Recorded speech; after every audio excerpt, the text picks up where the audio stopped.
There's this marketing concept. Some products are painkillers and some are vitamins. Maybe you've heard this distinction before.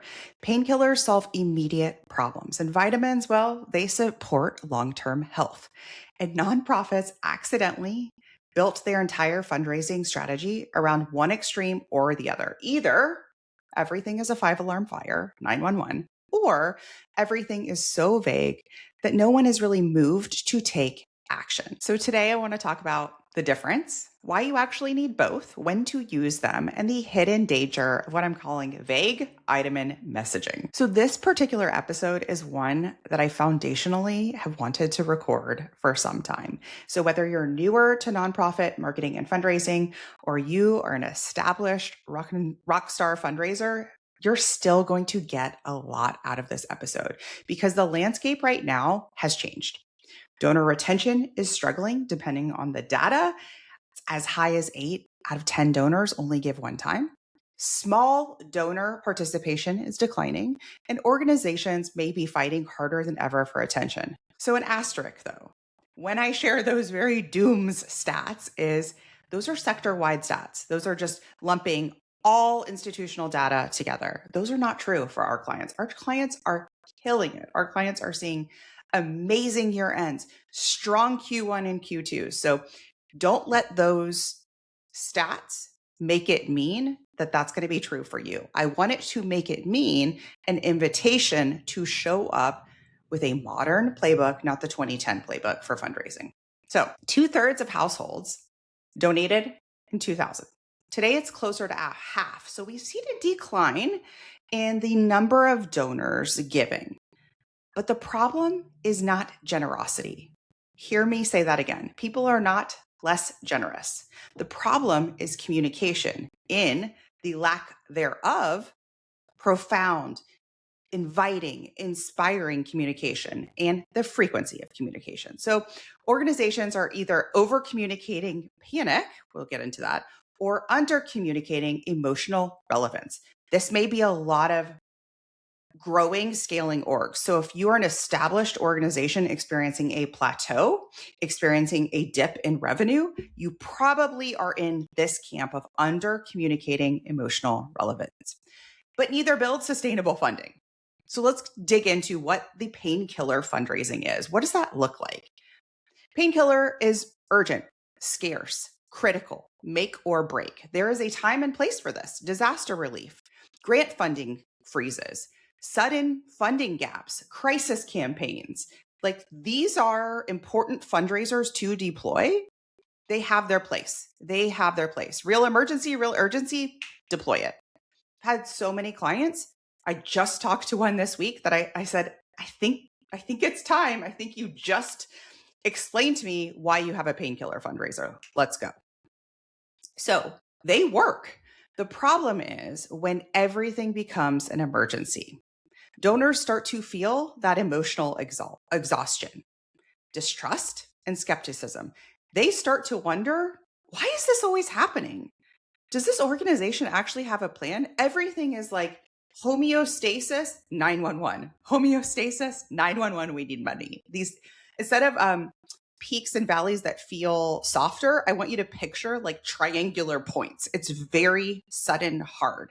It's very much turning into the boy who cried wolf energy. And it's not something that donors stay connected to. So what happens? You don't usually notice the damage immediately. You notice it when donors churn. Unsubscribes rise, donors become one and done, maybe two and done donors, and that's it. Campaigns that used to work suddenly flatline. And you might be thinking, but urgency works, Christina. You talk about urgency all the time. You say we need urgency. Yes, you do. You need urgency. But that's exactly why organizations who are in this camp tend to overuse it. They're overusing it because the painkiller collapsed the decision time for the donor. It activates cold to warm donors very quickly. So think about an earthquake or the fires in Maui, right? Those types of things where they were like disaster relief responses. People went from cold, non-donors, had never heard of your organization before, to immediate donors, right? Time and a place for that, urgency works. But the issue here is not urgency. When it's deployed too much, the issue is actually chronic panic. right?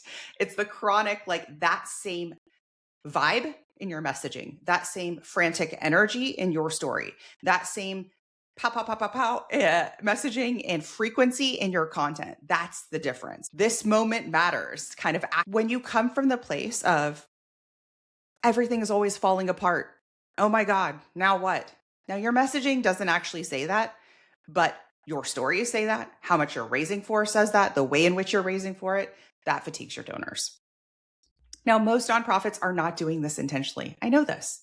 Y'all aren't doing this to be manipulative. You're not doing this because it's part of your big strategy. You're doing this because you're overwhelmed. You're doing this because you're underfunded, behind, operating reactively, waiting too long to ask. So when you wait too long to ask and you do not have a clear campaign plan for the next 6 to 12 months for fundraising, then you become chronically underfunded and every campaign becomes, this has to work, 911. Donors feel that pressure. And that is how you accidentally train donors to only give during emergencies. So, what is the antidote here? What do we do instead? When do we do it? Let's talk about vitamin fundraising. So, vitamin is building something sustainable, not just surviving. So, instead of you in a pool and you're like, help, throw me a life preserver, and I throw you a life preserver, then you're good for a while, and then you're like, help, throw me a life preserver. The vitamin is like, we teach you how to swim, right? Okay, but the problem with vitamins sometimes is people know how to swim now. They're not taking action. We're going to dig into that because true vitamin fundraising is not passive, is not boring. It is not just awareness only kind of fluffy, chill content. A vitamin campaign absolutely can and should have urgency built in, but the energy is different. So here's how it would look. A painkiller campaign says, stop the collapse, hurry, help, immediate response needed. Vitamin says, build this future, donor match. It still has built-in momentum and urgency levers, but it's built in a way that actually feels trustworthy and sustainable for the donor. So it builds that trust, that donor identity, that emotional stickiness where the donor actually feels connected to your cause because they have long-term belief that their support of your organization is actually going to help the communities that you serve. It invites donors into possibility. And as I was thinking about this podcast episode today, I was thinking about recurring giving, monthly givers. And I think that monthly giving may be the ultimate vitamin because monthly giving is inherently, it's a sustainability play, right? It's sort of this idea of, in my city, we have trash pickup and we have recycling pickup. But like a step beyond that would be to go the extra mile and pay for a service that's like composting, right? Because what is composting doing? It's like really much more environmentally friendly, sustainable, long-term support for your community, for your climate, for stuff to not end up even in recycling plants and dumpsters and all the things, right? So it's this idea of this like sustainable piece. It's prevention programs, scholarships, mentorship, infrastructure, leadership development. People who are part of your monthly giving program are inherently part of it because of the aspirational, your vision, where you were going. They're like, I'm in for the ride. So that's a huge difference. And maybe it's a wake up call to you if you're like, we have a dozen monthly givers. Ooh, okay. So one of two things may be happening here. One is you just may not have built out your monthly giving program yet, and that's fine. We help you do that inside the Purpose and Profit Club. Okay. But if you're like, no, we've tried it, we've launched it, we've branded it, and they are not coming, you may be over reliant on painkiller messaging. So people aren't even ready to say, let's co-create this together. Let's partner together. I'm with you. I want to be, I share that identity. I share that connection to your cause. So vitamin is inherently towards that possibility. Let me show you or talk about an example of a vitamin fundraiser in practice. So I talked about like hurricane relief, earthquake relief, disaster, grant funding freeze. We need your support now. Those are painkillers, right? Help. We need to make operation expenses for next month. That's a painkiller, right? So we had a client inside the Sprint Method, my program for emerging, newer solo-led organizations and founders. And inside the Sprint Method, we had the duo on the podcast recently from Sharing Hope Africa, but they had a newer campaign called Chicks for Change. And this campaign reached over 115% of its goal in less than 2 weeks, a very short timeline, completely online from their laptop. And they were able to structure this entire campaign around the story. And the story was around funding a chicken coop that would generate ongoing income through egg sales for the preschool in Africa. And so they talked about that. That is a vitamin. That is like, that's a vitamin. That's a vitamin. As I'm going along and I'm just like, when I think about this story, when I think about the story they told, which is hopeful, tangible, sustainable, emotionally compelling, the possibility of what it creates for these preschoolers who rely on this school for a meal each day, whose parents rely on this school because there is no other option. That is the entire crux of what this campaign was about. Not, we're going to shutter, we're going to close doors unless we raise this money right now. Painkiller. With me? Vitamin. And people really showed up for this campaign. They still had lots of urgency baked in, but we were along for the ride. It was very, very aspirational of what they were creating, what was the outcome, the result of this campaign. Donors weren't reacting to panic. They were investing in momentum. And that momentum was so visual. Like once you saw the first $1,000, $2,000, $5,000, $10,000 come in, it just got faster and faster and faster. People want to fund momentum. They want to build something long-term lasting. So monthly giving says we're building sustainable care together, not we're surviving. We're surviving another week. So monthly giving creates that consistency, stability, predictability, donor belonging, long-term connection. Strong recurring giving programs stop that reactive cycle. And so do strong fundraisers that are rooted in that vitamin strategy because you've built the infrastructure instead of only the reactionary campaign. And I think a lot of organizations can lose the plot when they are like, listen, I don't want to always be urgent. I don't want to always be 911. And so they end up in this gray space, these vague vitamin messaging, right? So it's like a vague vitamin. It's content that sounds nice, stories that are super, super vague, and it creates zero movement. It's very support our mission, change lives, make a difference. Without specifics, emotional tension, urgency, vision, outcomes, identity, stakes. That's why your vitamin doesn't work. And that's why you've been overly reliant on the painkiller. You with me? So without those things, people will scroll past, delete, not open, unsubscribe. Nobody remembers it. Nobody acts on it. Think about it of organizational wallpaper, right? It's just like in the background. And a lot of nonprofit content lives there. That's the difference. Sometimes I'll see the nonprofit content live there about 10 months of the year and then wake up for year end. And I'm like, there it is.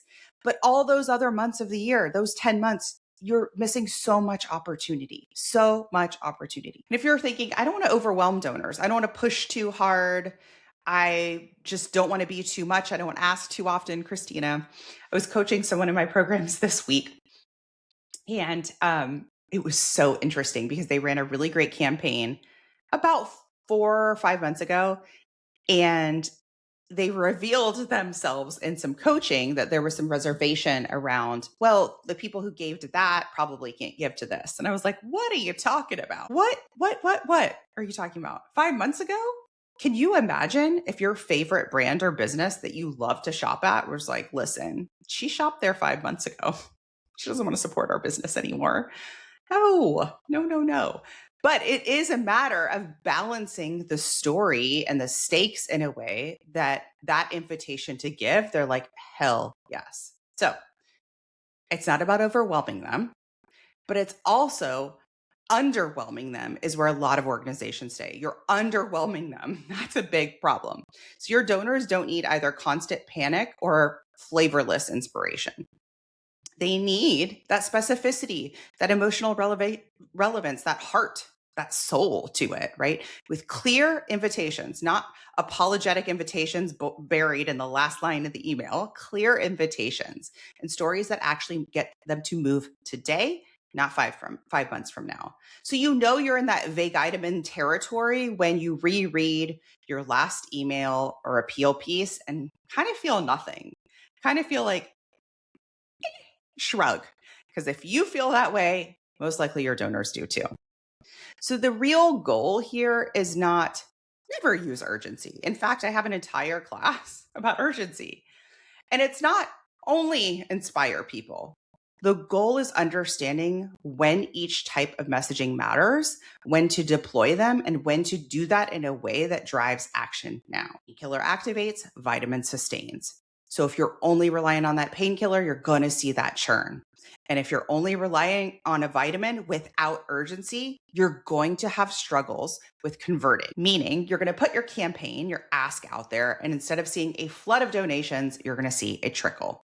And that vague middle is complete disengagement, where people are like, you're another person said to me recently that some internal stakeholders like board members, chairs, et cetera, didn't really realize that there was a fundraiser going on. It's like, that's interesting. That's an invitation to hit the gas on your messaging, your frequency, and the soul, right? The what's deep down in your story. Because if they don't know it, again, your donors are probably missing it too. So my guess is that was a frequency issue and a content issue, a story issue. Healthy organizations know how to use both. You need both. It's like you need gas in the car, you need oil in the car. You can't operate with one or the other. We need to balance it. And that's how you're going to accelerate sometimes. You're going to push it more over here. And sometimes you're going to push it more over here. So I want you to ask yourself, does our organization communicate only when we need money? Only when it's 911? Only when we are feeling scarce, stressed out, freaked out? When I've heard it from top-down leadership, now. Have we trained our donors to panic? Are we nurturing our donors between campaigns? This is huge. I've been on the receiving end of so many emails, so many campaigns where I'm like, they are stuck in painkiller energy. And on top of it, they're not nurturing donors in between. So their churn rate is super high. Are our messages emotionally specific? Are we inviting donors into a future or just white knuckled about the now? Are we building momentum or just noise? Would our donors describe us as stable, strategic, visionary, or scrambling, stressed? Sustainable fundraising cannot only be built on survival messaging. Donors do not stay because you panicked louder. Think about like the crying toddler. The first time the toddler pitches a fit and cries and you realize that they're not hurt, it's just a toddler meltdown. The first time, second time, you're like, you okay? What's going on? The like 50th time, you turn it out, right? Turn it out. They're not getting your attention because they cry louder, right? I know toddlers will try this. They're like, and I'm going to drop my food. And I'm going to leave a mess over here. They're like, will this get your attention? Will this get your attention? Right? You don't want to become that for your organization. Donors stay because they trust you. They believe in where you're going. And again, they want to be part of that. Like as a donor myself, I want to be part of the change that you're creating. That's why we donate. They feel emotionally connected to building it with you. They want to fund the momentum. They want to see you win. This is like one of my favorite things to remind you. We want to see you win. You know that, right? We want to see you win. So not for just emergencies. We want to see you win at every fundraiser you have year round.